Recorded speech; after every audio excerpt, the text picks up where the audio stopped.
I have graduated 3 of my 11 homeschool students so far. And here is the part that I do not say lightly. I know that deep down, I could have done a better job with my first 3. And this was not because they failed, and it wasn't because they were behind.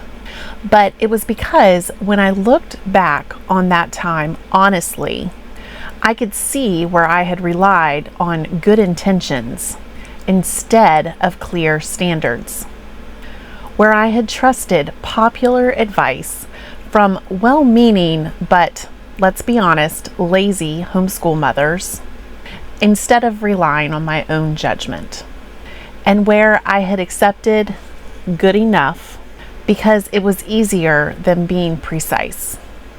And a lot of that came from buying into what homeschool culture likes to call a peaceful homeschool.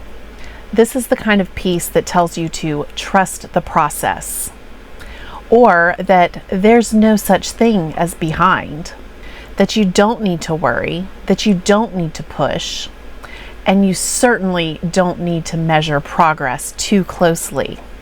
It's the kind of advice that says they'll get there eventually, or you don't need to cover every subject, or one of my personal favorites, just protect the relationship. What no one is willing to tell you is that this version of peace often means shortchanging your child and unfortunately giving him a subpar education. Now, that realization could have made me terribly defensive, but instead it made me stop. I took the time to do a level of self-reflection that a lot of us avoid. And we're not avoiding it because we don't care. We're avoiding it because it's uncomfortable to admit that effort and love are not the same thing as excellence. And once I crossed that line, I couldn't unsee it. I could not keep running a homeschool that I couldn't clearly evaluate. I also couldn't continue lying to myself that I was doing the best that I could, when I knew that deep down I was actually being lazy and just phoning it in. I was no longer willing to call uncertainty peace just because it was popular and every single other homeschool mother that I knew was doing it. And this is really why I'm so annoying about standards, why I keep beating the drum about standards. Because I have seen what happens when you do not define those standards early on. And I refused to repeat that with my remaining children/students. And my hope is that through these videos, I can help you to avoid falling into those same traps that I fell into. We don't all have to learn from our mistakes. The smarter of us can learn from other people. I had to learn from my own mistakes, but that doesn't mean that you have to. So when people ask what I actually believe about homeschooling, this is what I tell them. Belief number 1, children don't drift into excellence. Okay, so let's get real here. No child that I have ever encountered, maybe there are 1 or 2 out there in the wild, but no child that I've ever encountered will just automatically become a disciplined thinker, especially not when they are in their younger years. Children do not just wake up one day knowing how to focus, especially not in our technology-rich world today. Children also do not naturally develop the stamina for doing the hard things. They're not going to naturally just intuit how to organize their thoughts, manage their time, or persist when something feels hard or boring. Attention has to be trained. Effort has to be required. And endurance has to be built. Let me give you an alternative example. No person ever becomes an Olympic level athlete without a whole lot of training, without a whole lot of discipline, and without, a grinding, grueling schedule. Now, I'm not necessarily encouraging you to put your child on a grinding, grueling schedule. But what I am saying is that greatness does not just happen on its own. It really does have to be formed thoughtfully.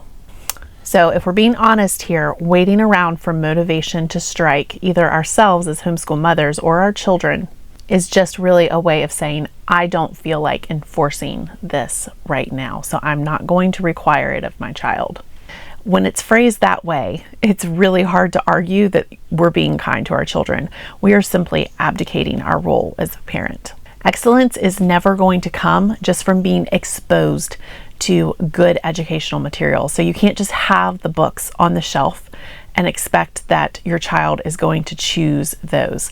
Now, again, some of them might have a natural interest in some of these things, but to achieve a well-rounded, excellent education, these choices have to be made for the child. We cannot expect our children to make more disciplined choices than we make for ourselves. Excellence comes from being formed by consistent expectations over time. Let me say that again. Excellence comes from consistent expectations over time. It is never accidental. It is always designed. And if it isn't designed, it's not going to happen at all. Belief number 2, the parent is the authority, not the child's preferences.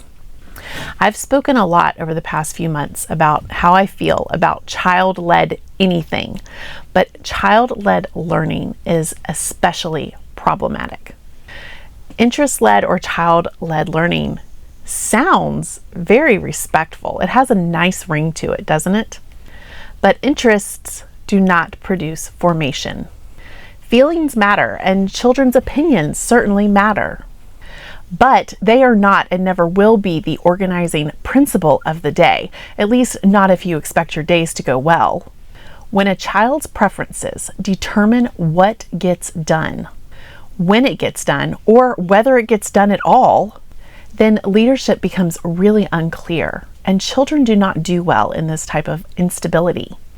They may look happy and free, but the truth is they're unanchored. Freedom comes after leadership, not before it. A parent who refuses to be the authority may think that they're giving their child freedom, but abdicating authority does not create independence. It actually creates dependence on mood, dependence on novelty, and dependence on external motivation. Authority is not about controlling every single thing that your child does, but it is about being responsible for what your child does, and that is what we are called to do and be as parents. Belief number 3, structure is not the enemy of joy. I do not know how this happened or why, but structure is constantly being characterized as the villain by homeschool parents. It's really quite ridiculous. Structure does not crush children, and it doesn't crush parents. It creates peace in the home, the peace that homeschool parents are allegedly searching so hard for and never finding. Predictability reduces anxiety. We have got more children and more adults than ever before suffering from anxiety. Maybe it's a lack of structure. Clear expectations about what is supposed to happen every single day, day in, day out. It frees up a lot of brain clutter and a lot of emotional energy. Knowing exactly what is required and that it is non-negotiable allows children to just relax into the work and get it done instead of thinking that they can have an argument about it with you every single day. Chaos is not freedom. Nobody wants to live in chaos. It's time to be the adult.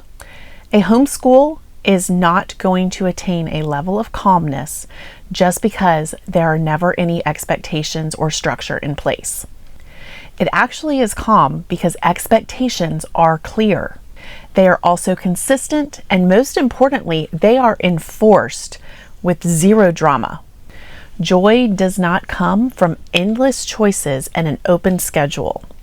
It actually comes from competence in what needs to be done, and competence comes from structure. Belief number 4, homeschooling is a long game. So here's what I want you to remember. You are not just raising children, you're forming adults, and that goes double to homeschool parents. The behaviors that look fine, if not just a little bit annoying, can create serious problems if they are left unchecked in a 17-year-old. Educational gaps and spiritual gaps will only get worse if they are left unchecked. If they are caught early by a parent who understands what she is doing in guiding her child through a curriculum, they won't be allowed to compound. And this is really why sustainability matters more in your homeschool than just about anything else. Because if you have a parent who knows what the schedule is, what is required every single day, is using a well thought out and well planned curriculum, she is going to easily know when her child doesn't understand a concept and needs some more work in it, and she will be able to fix that quickly. Whereas if everything is done loosey-goosey, if math is only happening twice a week, if it's never being checked, that parent, as well-meaning as she may be, is not going to know what her child needs to become better and to become a well-rounded, a well-educated adult one day. A system that only works when everyone is feeling great and is on top of their game and feeling organized is not one that is going to serve anyone. And a routine that collapses under any sort of pressure is not mature. I am far more concerned with what kind of an adult our homeschool routine is going to produce than how comfortable it may be for me or for them in the moment.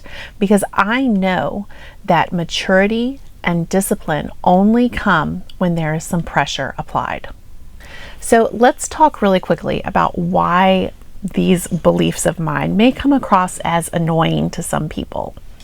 And this is really usually the moment where people decide whether they like me or they hate me. I repeat the same principles over and over and over again. You are not going to find novelty here. I do not chase trends. I do not chase curriculum. You will never really see me doing a curriculum review because I use the same curriculum and I have been for years, and I have no plans of ever changing. And I'm not going to recommend something to you that I've never used before, or that a trusted, excellent homeschool mom that I know cannot recommend. So that's why you're not going to see me giving a review on what is it called? The Good and the Beautiful. I've never used it, and the only people that I've seen using it, they don't have very good homeschools. So that's really all I can tell you about that, but you're just not going to find novelty here. I say no to things that people want permission to continue doing if I know that it is detrimental to the homeschool. I do this all the time in the Headmistress Circle. That's my membership where moms come because they want to be held to a higher standard. So if I see a mom in there doing something that I know is not going to help her homeschool move forward, I'm going to tell her to stop.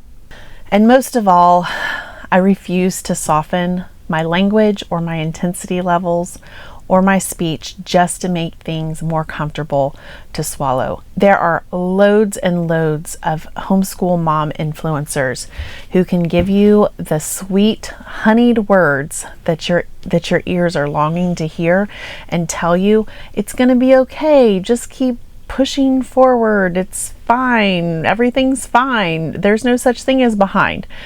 You're not going to hear that from me. There is absolutely such a thing as behind. And if you don't make real changes, nothing's going to change. I am most interested in your outcomes. I want you to be a better homeschool mom because I want your children to have a well-rounded, excellent education. Because you know what? I know that that is going to make you proud. It's going to make you proud of yourself. It's going to make you proud of your child. And ultimately, that's what I want more than anything. I want that more than your feelings being intact at the end of one of my videos. I guess what I'm really trying to say is I'm not trying to be well-liked. What I am trying to be is useful to the future adults that your children will become. because at the end of the day, I care more about your children than I care about your feelings. And I hope that you do too. So, I'm not here to help you feel better about choices that you are making that you know that you really shouldn't be. And I am not here to sell you a version of homeschooling that looks calm, peaceful, and beautiful on the outside, but will collapse under any sort of scrutiny. I stand for clarity, and I stand for standards, and I stand for mothers who are willing to lead their homeschools instead of continuing to let them drift, even or especially when that means saying things that are unpopular. So if this feels grounding or clarifying, or like somebody is putting words to things that you have been sensing all along, but you just really don't know how to change things, then I hope that you will stick around. I hope that you'll subscribe to the channel. If you need help right this minute with creating a homeschool schedule that is sustainable so that you can start getting all of those things done that you have been pushing until tomorrow or the next day or next Monday or the first of the next month, then I would invite you to check out my Homeschool Schedule Blueprint. You can have a homeschool schedule that is workable and flexible by the end of this afternoon. If you need more of Ashley pushing you to be your most excellent homeschool self, then I'd invite you to check out the Headmistress Circle. You can get group coaching from me and my friend Teresa, who is a 20-year plus veteran homeschool mom. She's also an expert in STEM subjects and ADHD. We do group coaching in there, and we also have a private community of women who are striving to become better. We do not allow any complaining or whining in there, and we also don't allow bad advice. So it's actually a great community. You can check both of those out in the description below.